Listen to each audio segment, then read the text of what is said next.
Some brands offer you low finance, or cashback, or servicing. Renault don't do ors. We do ands. The Renault Kadjar with 1.91% APR and €1,000 cashback and 3 years servicing, saving you thousands. Renault, the brand with the ands. Visit your local Renault dealer. Finance is made under a hire purchase agreement. Terms and conditions apply. Deposit required subject to lending criteria. See Renault.ie. And with the time fastly approaching the Ides of Ipswich, you're listening to Radio Flange Goblet. Yes, you are, where it's all pineapples all the time. Betty, Betty, Betty, Betty.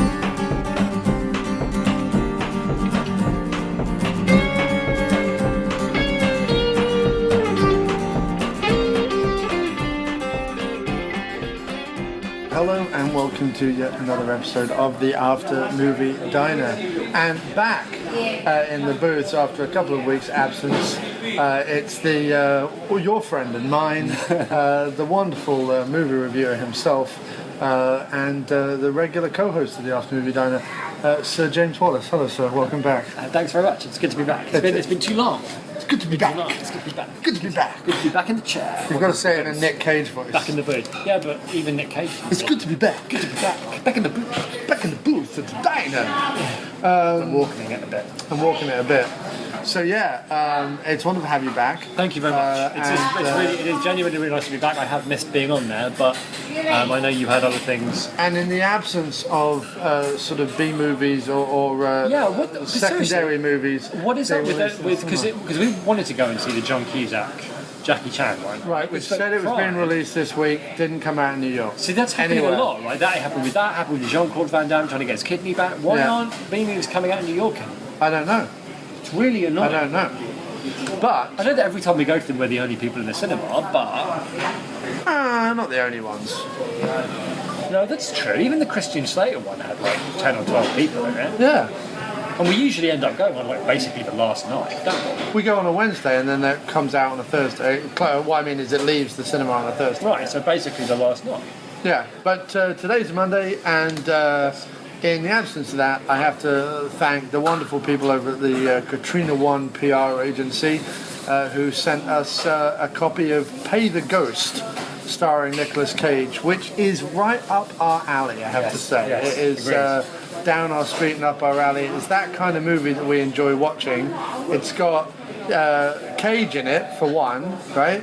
And we love a bit of slumming it, Nic Cage, B-movie Nic Cage. We do. Always a big fan of that. Yep. It had a supernatural horror element to it. Well, this is all we knew before we went in. Well, you sold it to me as Nic Cage's son gets stolen by ghosts at a carnival. Yeah. And I was were on board for that. Right for that. I said it was Taken meets Ghosts. Sort of.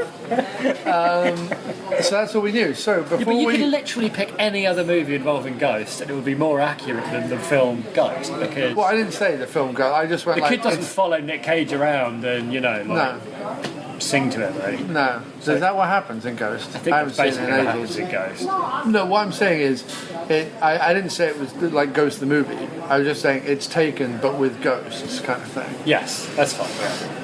And that's all I got from the trailer. Yes. And that's pretty accurate. I would say that's pretty accurate, yeah. So, we need to do that thing that you always say before we start to review the movie. Oh, yeah. And that is, do the people want to watch it before they listen to our review? I'd say a qualified yes. I would say yes, too. I think if you're in the mood... Okay, so me and Teresa like to watch, my wife and I, we like to watch horror films on a Friday night. Yeah. And all that our requirements are, because it's, we get Netflix, is does it get 3 stars on Netflix? Does it look kind of interesting? And on those criteria, we'll order up pizza and cannoli and watch like a couple of horror movies. Right. And we see really cool things that way. Right. And this would be perfect for that. Like it's definitely a good 3-star, solid. Really enjoy it. It's a solid 3-star. Yeah, I'd say so. Right? Yeah. It has some 4-star elements in it, but it's just overall... But it also has some 2-star elements in it. Right, which is why true. I feel like it That's what I mean. It's a solid 3-star. I would recommend it as well, but I would recommend it on the caveat that it is more of your 70s atmospheric horror than it is. We thought maybe it would be Nic Cage being a bit bonkers. It was distinctly less balmy than I was. Yeah, we thought it would be a bit balmy, a bit nutso, and it wasn't. No. It was actually played very, very straight. But its plus points was that it was a ghost story, but without kind of, creepy, dripping kids crawling out of the TV set or a lot of the tropes we'd seen before. Yeah, it didn't have the. There wasn't really a possession element either. No, there was no. To be fair, it was an attempt to tell. But then, okay, here's the thing about, if I may, just very quickly. Sure.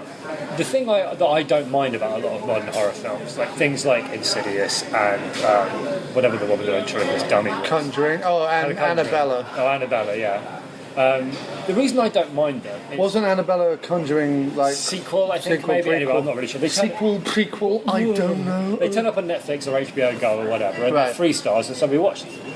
The one thing that I like about them, genuinely, is that they do all try and establish their own mythology. They're trying to tell a ghost story.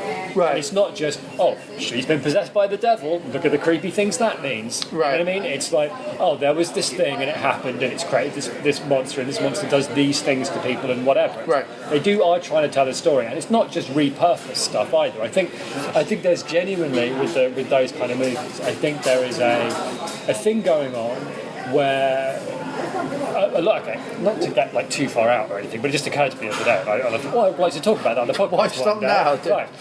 There's a lot of, and actually this film falls into it quite neatly. Yeah. There seems to be a trend in those movies, the more recent successful Hollywood horror movies, where there's a thing where something in America's past, usually around the time of its founding, Sure. something horrible happens, and the person that the horrible thing happened to holds people in the present accountable. Grudges.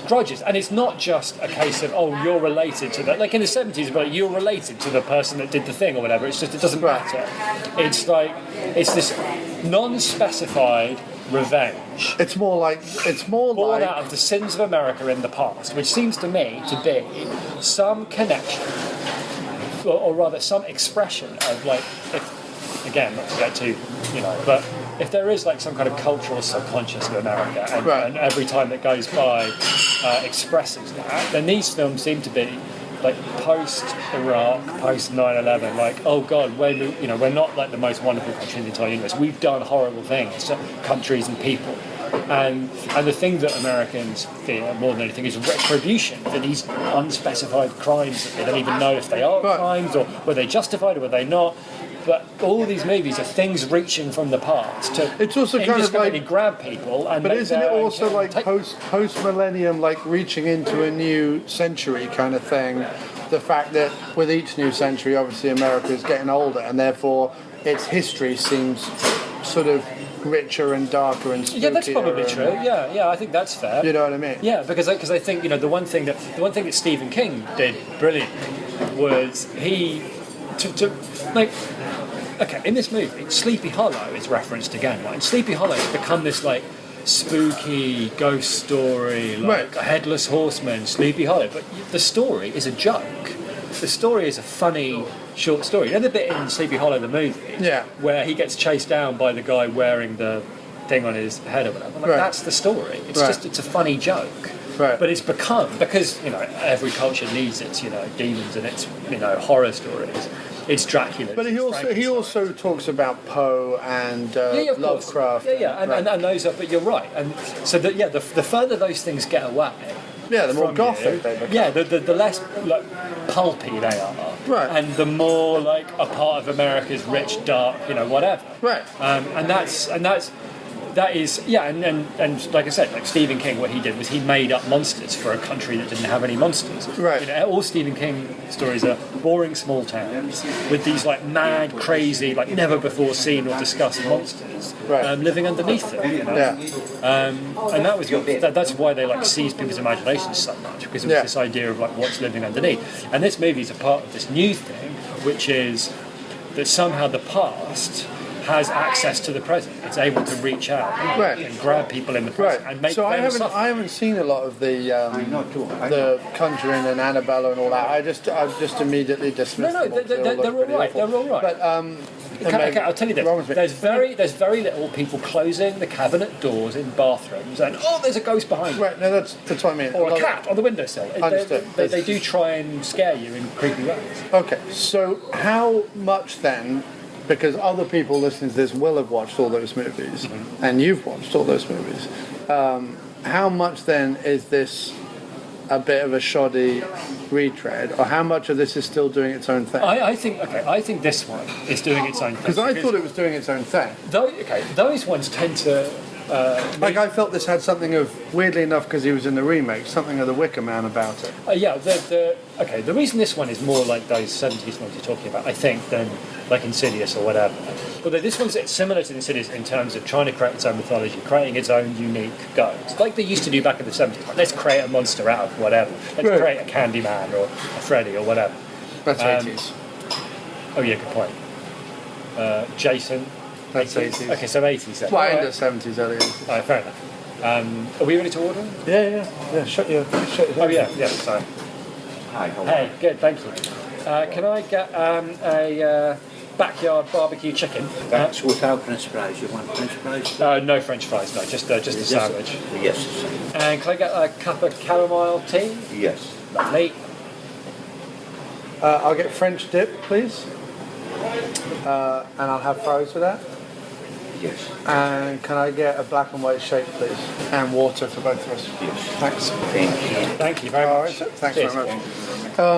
Yeah, So it's not. What I mean is, this isn't one where they've gone, oh, they're doing very well, we'll just do a very similar version of it. Okay, good. No, I was just double checking. I think they might have got backers on board based on that, but those ones tend to be from. It was a little bigger budgeted, I thought. Yeah, it was, but those ones tend to be usually about families or forgotten places. Again, like more Stephen King like those ideas. Right. A lot of them in small towns that have been forgotten, or the family home that's got something. States nobody cares about. Right, exactly. Sorry, people living in Connecticut. Or it's like families that. Right, but it's fine. You answered my question. It's not. But this one is more. It seems to be more about. It was very, and whether or not it's filmed in New York, we're still not absolutely sure. No, I mean a lot of it wasn't. Okay, there was a lot of it that was, but I think there was a lot of it that wasn't. But this one was much more like those 70s ones you're talking about, where it was much more about moving around the city. It was 70s because it was urban. It was 70s because it was urban, like something like The Sentinel or whatever, the Michael Winner thing where the apartment is the gateway to hell, or something like what's the George C. Scott one again? Thank you. The Changeling. Yeah. Okay. Yeah. I mean that's I think that's up in New England, but even so, it's still like an urban horror. Well, and it's not an urban horror in the sense of. Like those ones I did on the blog recently, like Chud or Maniac Cop. Like it's not like that. No, this one seems to be more like the idea of the ones where it's like set in the houses or in the small towns. Is an idea of being trapped and being under siege by something that you can't escape from. Whereas this was more like if anything, the kid's been taken, right? Right. What was cool about. We need to back it up because we're you're right, but just very quickly, just to finish this, because about what kind of film it is. Right. His kid's been taken. We've already established that. Yeah, and the reason the urban setting works is at least for the first half of the movie, in fact, the first 3/4 of the movie, he doesn't have any answers. He's got nowhere to look, and that feeling of him being like adrift and lost in the city, like no clues and ideas, and like maybe his son's there and maybe he isn't, but there isn't a feeling of him being like close to an answer. Like there's a feeling in that, like the bit when the son is lost and Cage is just kind of also lost. Where it's desolation, like the city is desolation. Right. Thinking about it now, post movie, I would argue that New York seems like a bizarre choice, and I'll tell you why. Okay. Maybe it's an interesting choice because it's not on the nose. On the nose would be Boston, right? Because you have Salem right by it, right? Right. It's still a turn of the. It's still a start of the country city. It's still like one of the founding cities, a historical city. Has way more Irish immigrants, and this whole thing was about Samhain and the Irish pagan mythologies. Right.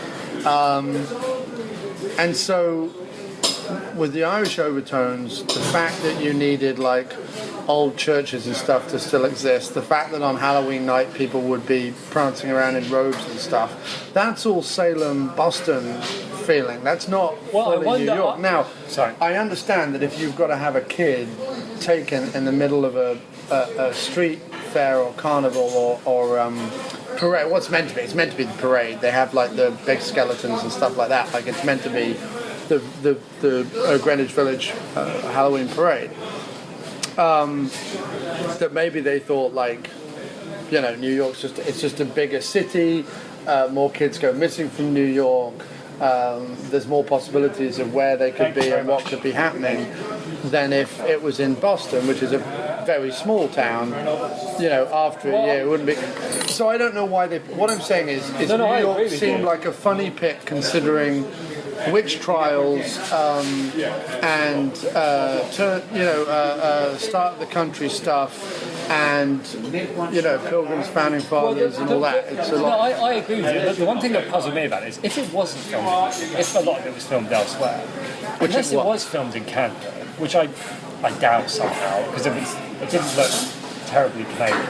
No, it was actually filmed in Toronto, which last time I checked is still in Canada. Like you're saying, given the story, but if it wasn't New York, then they spent a lot of time and trouble parking the 3 New York cabs that they bought or rented or whatever the MTA bus in the background.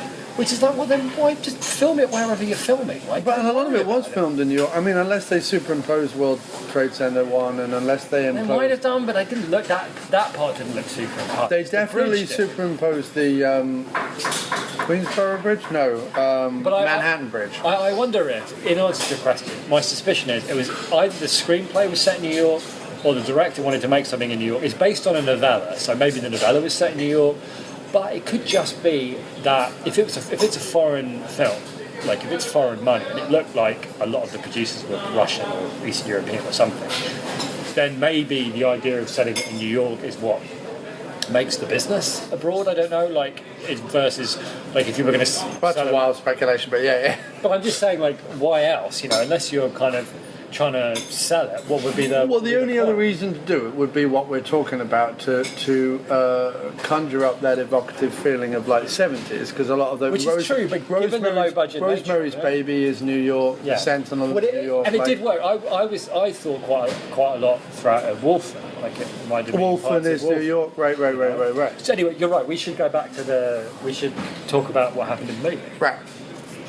Do you want to take it? Because I feel like this... The only reason I brought it up is I found that while I enjoyed the New York setting, because so much of it obviously wasn't shot in New York, just obviously wasn't, just the empty streets and the fact that they went, there's a little church downtown, and I happen to know the little churches downtown are not surrounded by courtyards in which people can cavort in robes on Halloween. You know what I mean? And there's no places where you can go underground and there's huge great tunnels with things and mad blind rats. No, I think those could probably exist somewhere in New York. There's enough abandoned buildings, even downtown, for that to... maybe in Brooklyn, but not where he was. Anyway, I mean, whatever. So, downtown where he was, it's pretty tight down there. That's true, but then I guess you have to say... But you see, this is all coming from someone who now lives in New York. That's the point. That's the problem. If you didn't live... No, right. If I was back in... Yeah, we didn't know. There's a World Trade Center, there's a bunch of yellow cabs, and there's an MTA bus. It's New York. Right. Whereas I'm watching it, I'm going, that isn't New York. That isn't New York. So, maybe that's my fault. So ignore that then. But it still seemed odd just because of the storyline. But basically, the story is thus... it's Halloween night. Nic Cage is a slightly absentee father because he's been spending a lot of time at the college, which I think is meant to be Columbia, trying to become a tenured professor. Yeah, which, by the way, other than that, has no bearing on it. Has no bearing on it at all, except other than to say that when it's establishing two things. it's establishing that later on when they need Madam Exposition to crop up again. Madam Expedition 2. Yeah, she can, because, we've got access to, like, ancient libraries and wood carvings and whatever, right? So that's why he's a professor. Secondly, him being a tenured professor is him being absent, so that when he tells everybody, like, I wasn't neglecting the kid, like the kid got taken, everyone's like, nah, yeah, but you've been a shitty father and blah, blah, blah, blah, blah. That's why. Although that's never really played up.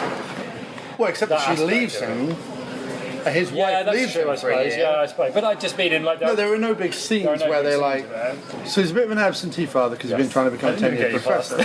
When he 2 minutes. He becomes a tenured professor, he gets a letter, says he's a tenured professor, and he's promised his son that he'll do pumpkin carving and take his son out trick or treating. However, he's back late from the college.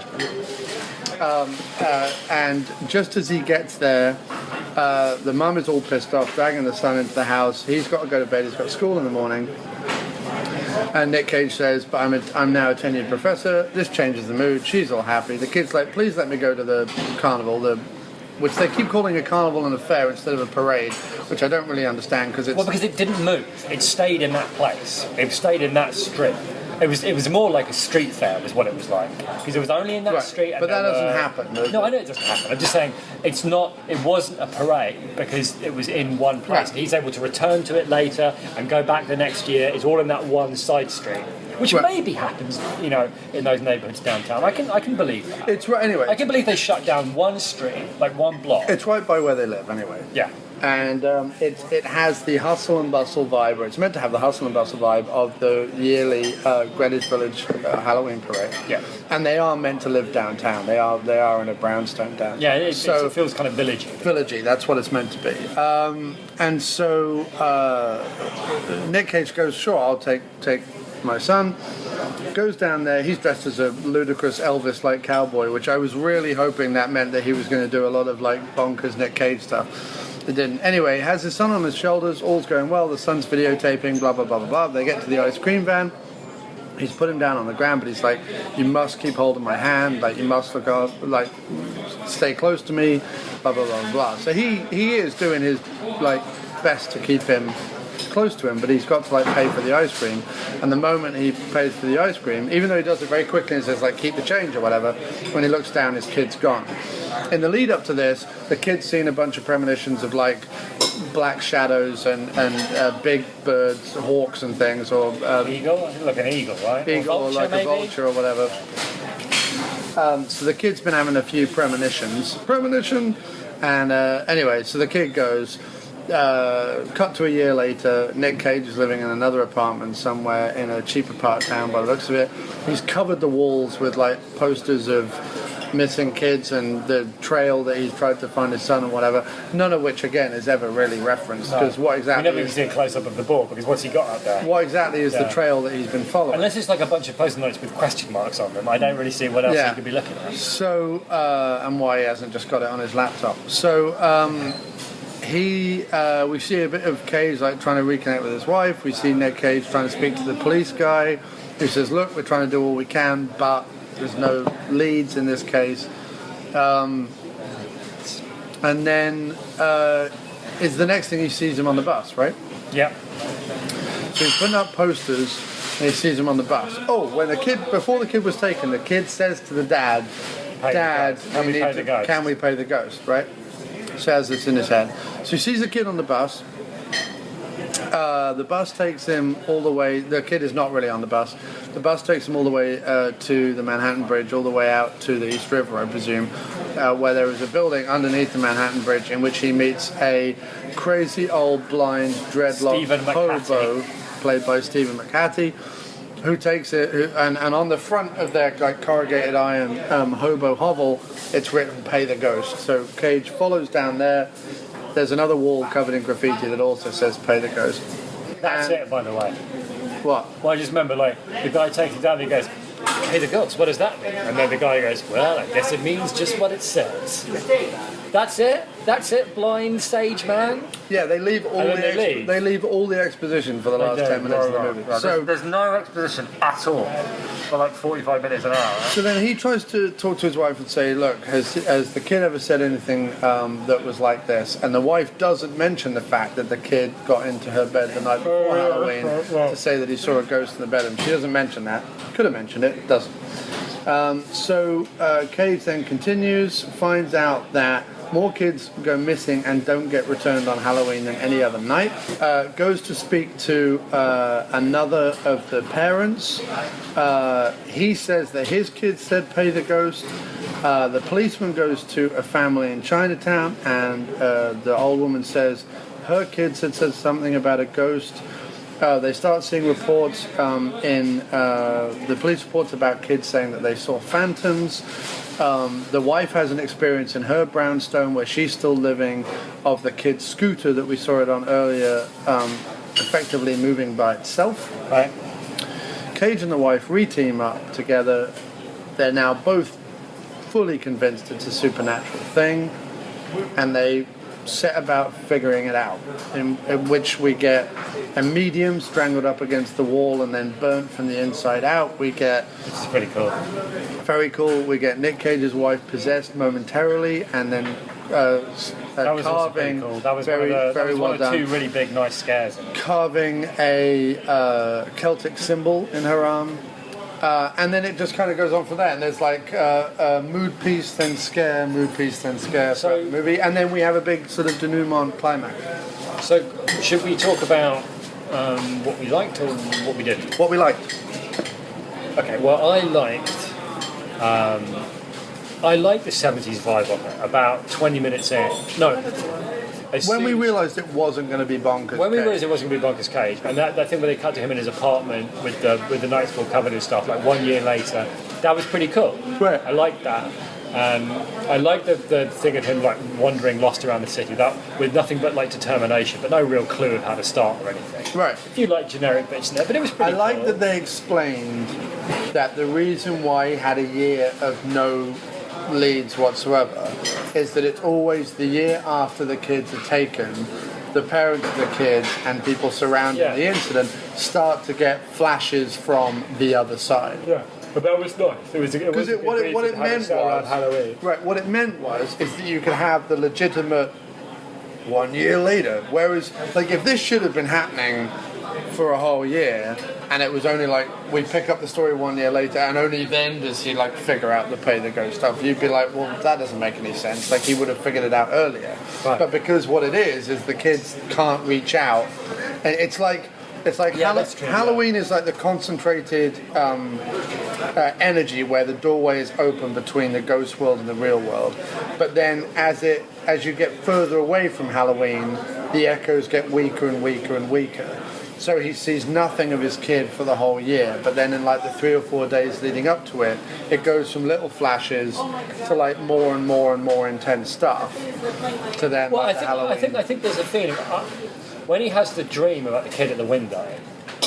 That's what begins the whole thing, and I guess there's. And that's 3 or 4 days out of Halloween. Yeah. And The whole movie takes place a year after the kidnapping, 3 or 4 days leading up to actual Halloween. Yeah, because even the beginning of the movie is like 3 or 4 days before Halloween, or maybe like the day before, 2 days before.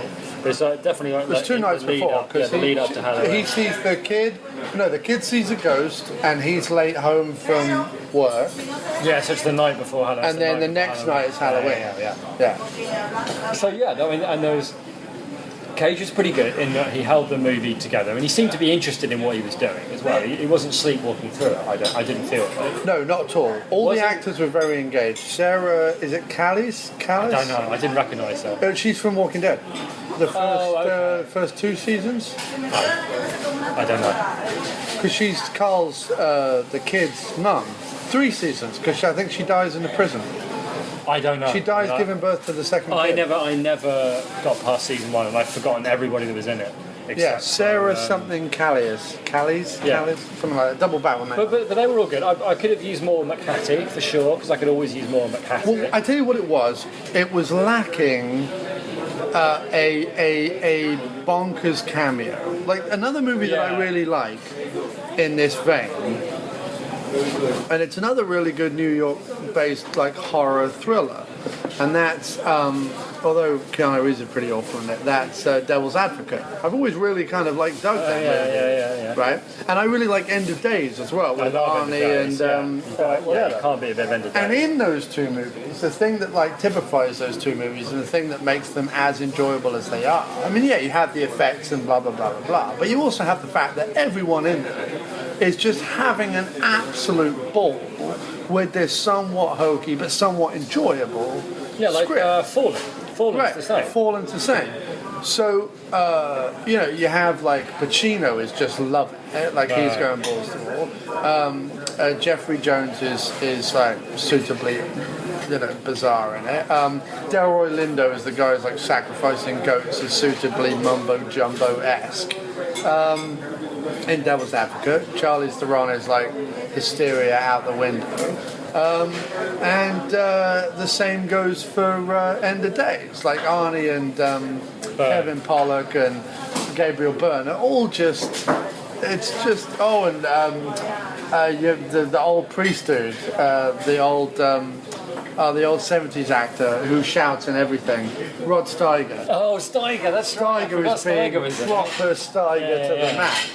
So, like, this movie lacked that. Yeah, it did. It lacked a little bit of energy. It didn't need Cage to do that, but instead of it being some, like, hot Danish blonde number who was his other professor... Why was she cast? Because she couldn't really speak English, and she definitely couldn't act. What if it was, like, a dusty old Broadbent type? You know what I mean? Yeah. Like, she was only in 2 scenes. It could have been like a dusty old all she Broadbent. did was like Captain Exposition. Right. That would have been fine. And if it was like like Michael, like the best thing we liked about the Witch Hunter Vin Diesel trailer was the fact that crazy old Michael Caine plays the guy who shows up at the beginning, sitting in a leather chair, going, "Well, I'll tell you what, Vin Diesel, you're about to go hunt witches." Like that's all you need, right? What you need to do is you need to find somebody who was reasonably big in the 80s, who hasn't made a film in 10 years, and you go, "Here you go, you're probably a bit mad. Could you be really mad for 5 minutes?" Right. So you had that role you could have filled with a professor. Exorcist, not the Exorcist. You had the medium. The medium who could have been a lot more interesting. Because the problem with the medium scene, right, and it's a bit of a problem with the whole movie, is that it had like lots of effective scares, and the scare with the medium was pretty cool too. Very cool. But there wasn't enough build up to it. It was just like, oh, the medium's come in, so now something spooky's going to happen, and then something spooky happened. There wasn't like to distract you from that, like a bit of overacting or whatever, you know. No, the best build up. I love it. Thank you very much. Give me a minute. I have to make you a milkshake. Oh, no problem. And the dip. The French dip.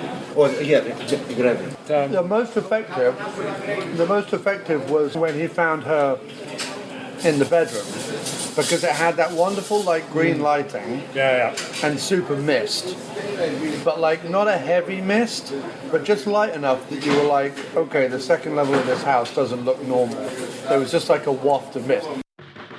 So it's from the wafting of mists to a brief message here in the middle of this week's episode of the After Movie Diner to say, hey, you're a discerning podcast listener, you're listening to the After Movie Diner, you're enjoying it, you're taking it in, you're having a bit of a chuckle, you're wondering, shall I watch this Nic Cage movie or not? Probably, these guys seem to think it's alright. They're about to say even more positive things after this advert, I'm sure of it, so maybe I will.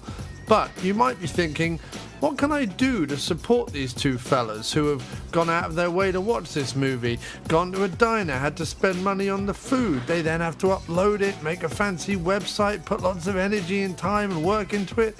What can I do to show my appreciation? Well, you can rate and review us on iTunes or Stitcher or Spreaker or YouTube or wherever you find the podcast. That's a really great way. Rate and review, rate and review, rate and review. Costs you absolutely no money whatsoever, but it would be a great way for you to spread the name of the podcast to far and wide. And the other way you can do it is to go over to www.patreon.com/aftermoviediner. That's patreon.com/aftermoviediner. And donate just as little as $1 per show so that we can continue doing it, bringing you the best podcast available, update our equipment, update our website, and maybe even come to a town near you in 2016. Wouldn't that be fun? Do all those good things and keep the diner afloat, why don't you? I tell you what this movie had going for it more than any other aspect of it, and that was the cinematography. Cinematography was top notch. Like even when the blonde Danish professor was wandering around like the top level the statue of the statue and everything, but the light coming through the old college building and the pillars and everything, it was lit really well. And also think about it, until we even see the ghost towards the end of the movie, the rest of the time it's represented in like cool shadow work and stuff. Yeah, or like a mist, or like a light, or like something. Even the scare in the Chinese restaurant, that was pretty spooky too, because you got a feeling of being trapped in the restaurant, how narrow it was, how tiny the space was. Right. And so when that flame scare happened, it was really effective. Yeah. It did seem to reach out for them. Yeah. And it was because they were in this long, narrow. They obviously thought about it because they're in this long, narrow restaurant. Yeah. The flame coming towards them is that much more spooky, because it's I can't explain it, but it's playing into that claustrophobia being in that narrow space. But it was also a strong element of danger. That's what I got from it more than a scare. I got more like, it was actual sort of... And it looked good too. Looked very good. And not all the effects were great, but that one was good. That one was good, yeah. And I like the... I love the bridge. The best thing about the movie, in my opinion, in terms of like a mythology, like something about a horror film that you're going to remember. You know what I mean? Sure. Like in Nightmare on Elm Street, it's... Because I watched that again recently, Nightmare on Elm Street. Yeah. And it's the... thank you, my friend. It's the fact that the whole film plays out in the backyards. Right. In the little dirty alleyways where the rubbish bins are. That's where it all happens. Right. But in this one, if I had to take anything away from it, it's when he has to cross between worlds. Right. They do have a literal bridge across this dark, foggy chasm. Uh-huh. And there was a bit in it when he's tiptoeing across the bridge, and Crossy said, "All right, Nick, speed up, but you've only got till midnight to get back, Right. And then they cut to, right at that moment, they cut to his point of view, and he's waving a torch, and all there is in front of him is this grey mist about 3 feet away. Right. And all he could think of, I'm not sure I'd be moving very quickly into the, impenetrable grey mist that I'm almost certain now contains murderous ghost. Right. But that whole thing of him edging across the bridge, literally a bridge between worlds, it's across a foggy was super cool. I know it was literal, but I'm going to remember that. Right, and but what was nice was, it was like a bridge that you would see maybe across a subway line or something. Like it was a corrugated, metal urban bridge. Oh, yeah. It wasn't like a spooky wooden thing or something that was. It was like, we're going to extend the city. Yeah. As far as we can. Like Rococo Bridge. It was you're right. It was the city was breathing into its own path, which was nice. Right. And him stepping off onto the grass. That was really cool because everything went quiet. That was such a cool effect. All the music went down. No, I thought the score was very effective. I thought the cinematography was very effective. I thought that the two leads, and even the copper, were doing strong. The copper was pretty good. They were doing strong, but for my particular taste, too serious. Yeah, but no, that's not a bad thing. No. I just mean that my taste would be make the copper like a schlubby kind of guy. That he's doing his job, but at the same time he's a bit of a like I would have just populated the rest of the movie with shambolic characters. I agree. I think that was the trouble, is that the emotional weight of the characters was all the same. Right. They were all a bit mopey, all a bit beaten down by the city. And because there was so many aspects of this movie that weren't realistic, the idea of having to kind of somehow maintain realism through slightly dull performances is not really necessary. No, and if anything, it makes the whole them just going, oh right, well I guess it's supernatural then, a bit more difficult to swallow. Whereas if they were a little bit balmy, then you could feel it. Yeah, and Cage was just a smidge too mopey. I mean, he did the job right, and he was good, and he did carry the movie, and he did what he was supposed to do.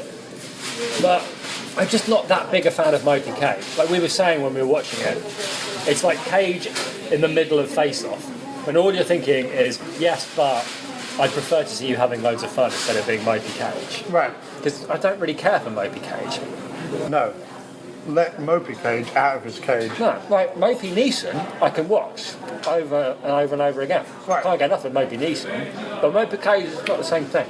You know? But I felt it had something of sort of the Sentinel meets the Wicker Man meets the original Wicker Man, not the horrible Nic Cage remake thing about it. I felt like, like you and I felt a little bit like the third act exposition was a little too convenient.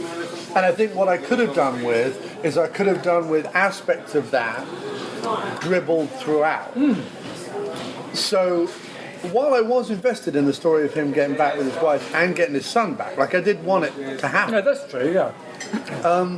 You could have dribbled, like, imagine if it was more like a kind of Zodiac-like story where he like picks up bits of clues here and there throughout the movie. I think.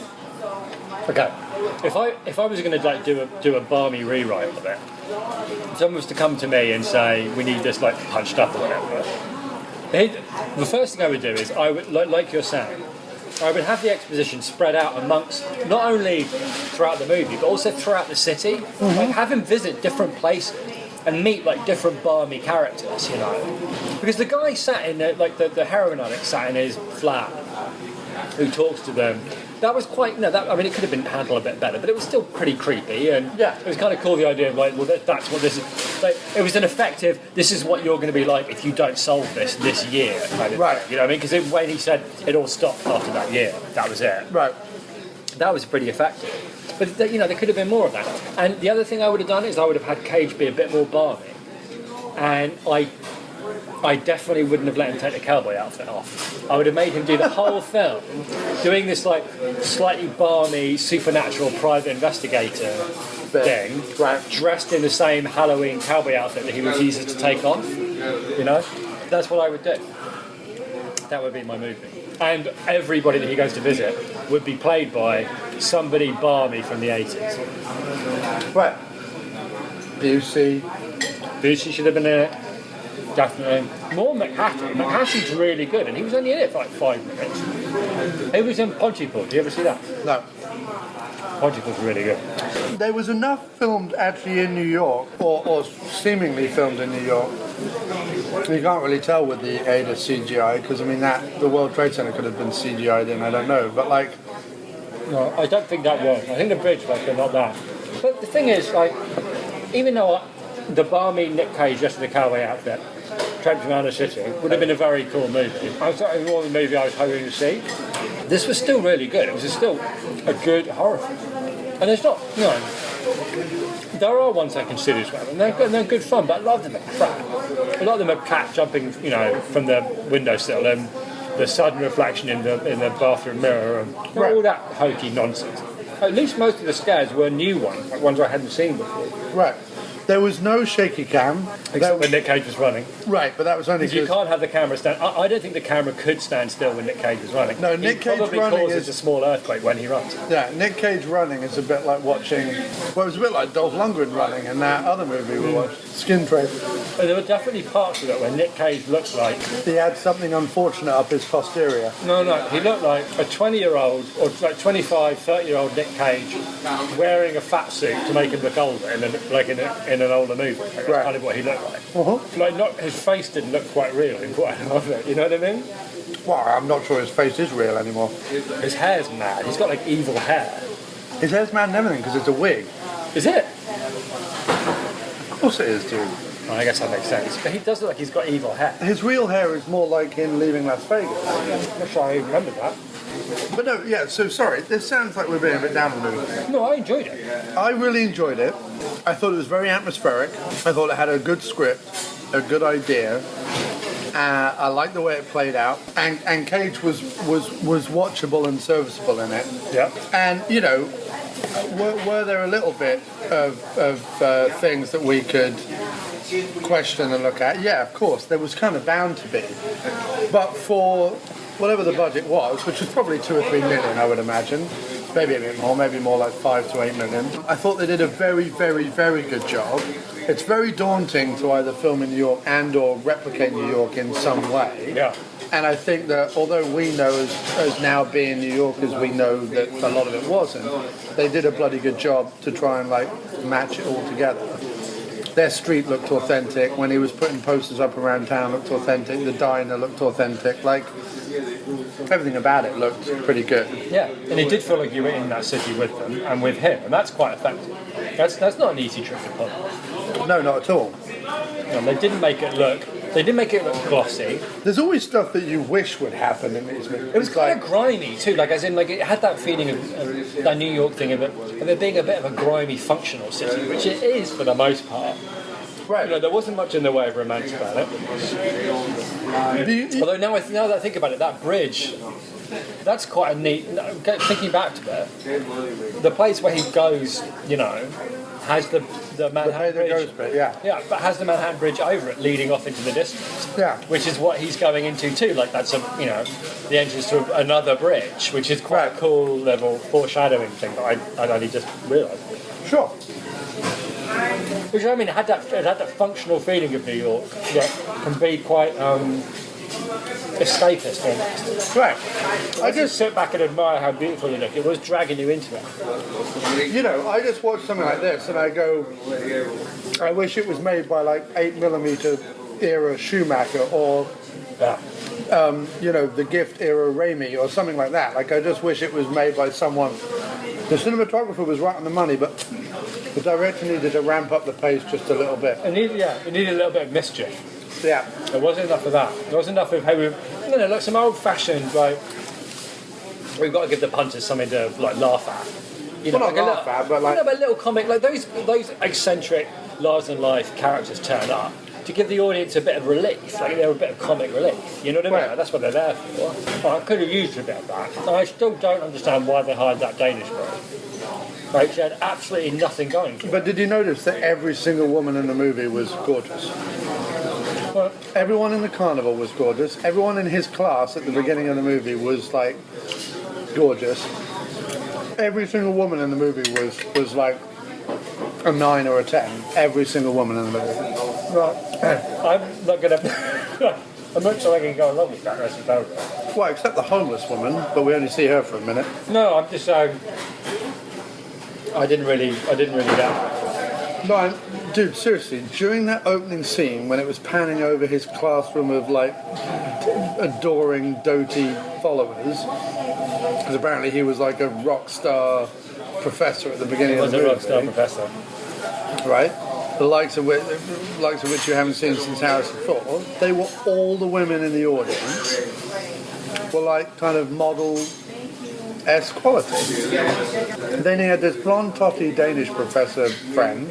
I don't know where you're getting this from. Like, And then everyone in the carnival was the same. The Danish bird looked like, I don't know, like she could have been a geography teacher out of the bill. Like, Okay, that's ridiculous. no, I'm telling you, she was bland as all get out. That's what I'm saying. She was bland. She couldn't speak English. She couldn't act for toffee. I had no idea what she was doing in the movie. If you're just going to hire on looks alone, you're not telling me you couldn't do better than that. Well, I don't know. There's a better looking, more talented Danish actress within 100 metres of this diner than her. Okay. I'm not saying she was like drop dead gorgeous. I'm saying they had given her the look of being like a hot, feisty Danish professor. Whether she was or not is another thing. I'm saying. I think I understand the final shot, by the way. What? Right. Given what we were talking about, i.e. that things are done to people in the past, and those people come back to seek revenge, and that's how stories are created. I don't think her, at the end, she's necessarily a continuation of that story. I think she's supposed to be a new story, i.e. her mistreatment at the hands of the ghost, because what did she really do? You know, nothing. Yeah, her death was just how do we... Yeah, like in 100 years she's going to be like seeking women who whatever, you know, like it'll be a new chapter, it'll be a new story, like the city makes a new monster kind of thing, rather than it being like, oh, the ghosters are still alive or whatever. I don't think that was it. Okay. That's an interesting way to look at it. That's my theory. You stick to it, sir. Thank you very much. So yeah, I enjoyed it. I really did. I enjoyed it start to finish, even though I would have done things differently had I been in charge. It would have been a totally different movie had that happened. It would have been balmy and weird and all over the place, but it would have been fun. But they weren't going for that here, and they could have done, presumably. As soon as they got Nic Cage on board, a part of them must have gone, should we turn the balm up to 11? Because we could. Up to Cage levels. Yeah, up to Cage level balm. Right. But they clearly thought, no, and maybe Cage, And yeah, he's obviously engaged. Within the vibe, he was definitely an engaged Cage. He was engaged. Within the vibe of a Rosebud's Baby, Sentinel, Wicker Man, Death Wish, even kind of 70s thing, it worked. Yeah. I think Glickenhaus would enjoy it. Glickenhaus would have given it a strong 3. Obviously, Glickenhaus would have added explosions. The Chinese restaurant, the frying pan wouldn't have just burst into flames. Everything would have burst into flames. And the cop would have been blown backwards in a seating position through a plate glass window at the front of the restaurant. Yes, he would. Right, only to land on top of a car, bruised but relatively unharmed. And then tell a story about a dog. Right, and then Peter Weller would be playing a bebopping college professor. Getting all that's who should have been the college professor, a bebopping Weller. Listen, you could say put Peter Weller in this movie. It doesn't matter what the role is, doesn't matter what the movie is, it's instantly better. Weller... The story of Jesus, starring Peter Weller. Everything. I tell you what, I challenge our audience to come up with a movie that isn't made better by Peter Weller. Easy to come up with a movie that is made better by Peter Weller. Which movie does Peter Weller not improve? I'm betting there isn't one out there. I think you could be right. I can't think of one off the top of my head. I can't think of one where Weller isn't amazing. It makes the movie better. If I said a genetically enhanced Peter Weller fights Godzilla, you want to see that movie instantly. Not even a genetically enhanced, just Peter Weller with his flugelhorn. Yes, Peter Weller plus flugelhorn versus Godzilla, I would watch. Right, in a heartbeat. He's the only reason to watch that Gary Daniels turgid piece of crap, Born to Fight. I never saw that. He cropped up in that Van Damme one. Which he improved. Because he improves everything. With Dragon Eyes, right? Something like that. He also cropped up in a Gary Daniels one, which was like, I don't know, to get the money to pay for his son's face or something. Gary Daniels had to fight in an underground kickboxing ring for Peter Weller's evil, slumlord or something. Sounds about right. That sounds the least imaginative movie plot of all time. We've got a guy who can do martial arts. What movie should we make? Yeah. That one, again.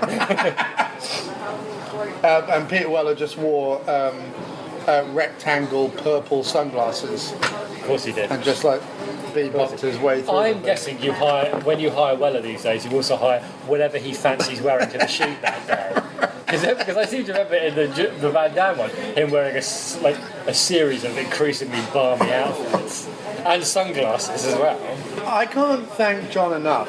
He's become, you know who he's become? I can't thank John enough publicly for the Woods and Weller thing. Because while Woods has turned into a complete arsehat who I wouldn't piss on if he was on fire, because he's one of the most offensively idiotic people on Twitter that I've ever read, next to Mike Huckabee. Weller, on the other hand, has only grown in my estimation with every single minute of film I've seen him on. And his interview with Kevin Pollak is one of the most watchable of the Kevin Pollak chat shows, because it's just Weller sat there going, and here's another exceedingly riveting thing that I do with my life that you can't quite believe RoboCop is like a doctor of Italian Renaissance fine art and stuff. And he also plays the flute. I've never seen it. Amazing. I'm going to have to watch and he calls people like Baby and Cat and bebops his way through the interview. It's amazing. He is brilliant. So now I just have nothing but an ending supply of love for people. I would say this about this movie, going back to it. One of the things about Nic Cage's career has always been, when I can't remember what the movie was. Probably The Rock was when I decided I can't get enough of Nic Cage being over the top. Right. And that lasted for a while, and I can't remember when it was that, like, he stopped being interesting. Ghost Rider 2 was the last time he was really off the hook. But Ghost Rider 2 was the first time in a while. Yeah, Ghost Rider 2 was the one where he's like, it's swallowing my brain, or whatever he does, like that crazy bit.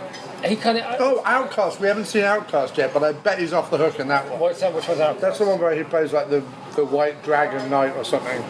Oh yeah, I did really want to see him and Bland Christensen. I do like him being bonkers, but there were too many films of him being like obviously not engaged in a like badly written film.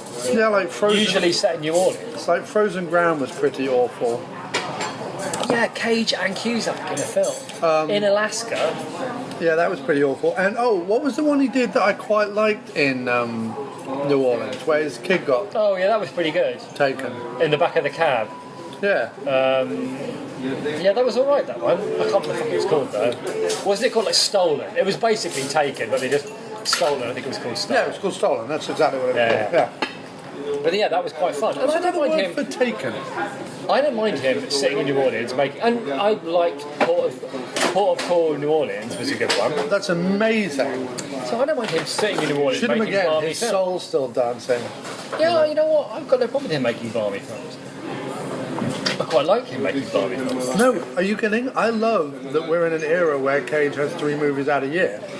Yeah, that's because you don't have to wait long to see if another good one comes along. Didn't he lose just like tons and tons of money, like hundreds of millions?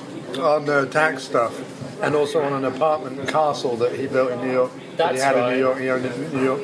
He built a castle, didn't he? He owns a castle overseas. I think either in England or in Europe somewhere. But he had a really expensive apartment in New York which he couldn't maintain either. That was like millions of dollars a year or something. And he lost out money on his apartment. He had tax issues which he owed a bunch for, and then the castle went into like disrepair. He sold off, like he had Superman #2 or something. He had like a really early comic book that was worth millions, and he had to sell that. Yeah. Wow. Poor old Cage. There was probably some alimony as well. I honestly don't know. There's usually some kind of shifty accountant as well. Like they go, don't worry, it says here I have nothing. Yeah. Like poor old Leonard Cohen who has to come back from being a Buddhist. Really?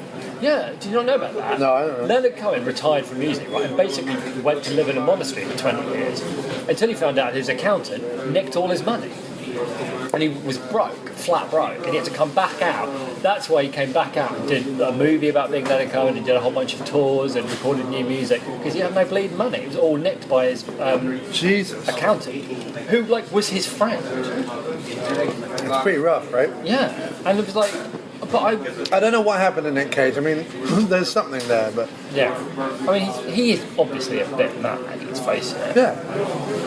But they also make so much money as well. Like, there was a point where, I mean, most actors, including Cusack, I imagine, retired and could retire on just Con Air money alone, you know? But no, I agree. It was a good, strong, maybe 3.5 star movie.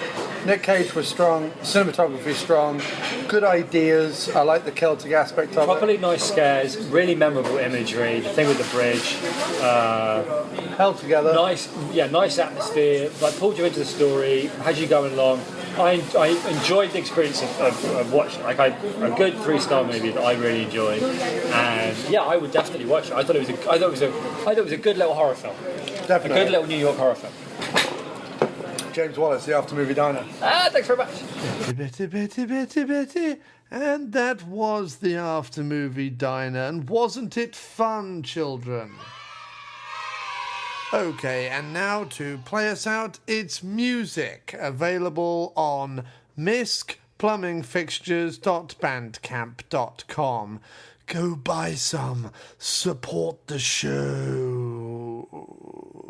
This song features Jay Mayo on the guitar.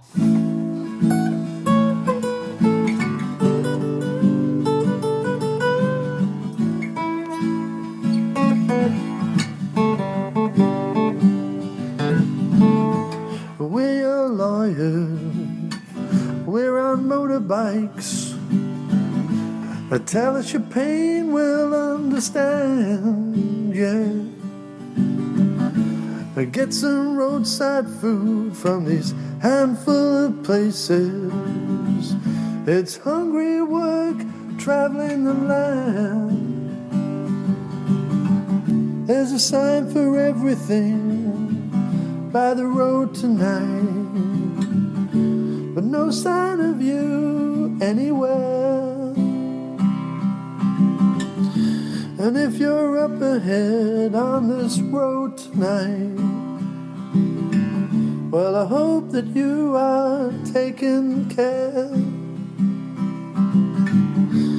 Find your sort of place where it just feels right. Please tell me you'll wait there for me.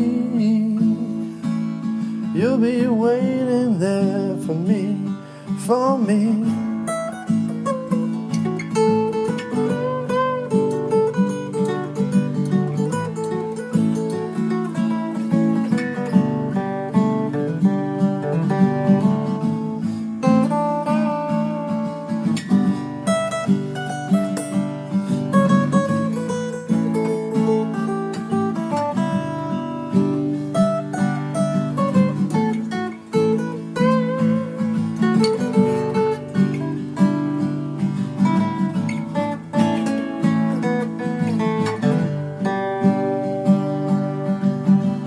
There's proof of God, another billboard declares. Frightened baby, a Bible reading. Losing your hair is a choice. At our clinic we've found the answer. We'll give you back your youth for bundles of cash if you're balding at the back or if you're receding, or if you're both. There's signs for everything by the road tonight, but no sign of you anywhere. And if you're up ahead on the road tonight, well, I hope that you are taking care. Oh yeah, yeah. Find your sort of place where it just feels right. Please tell me you're waiting there for me. You're waiting there for me. Wait there, baby. Wait there, wait there, baby. Wait there for me.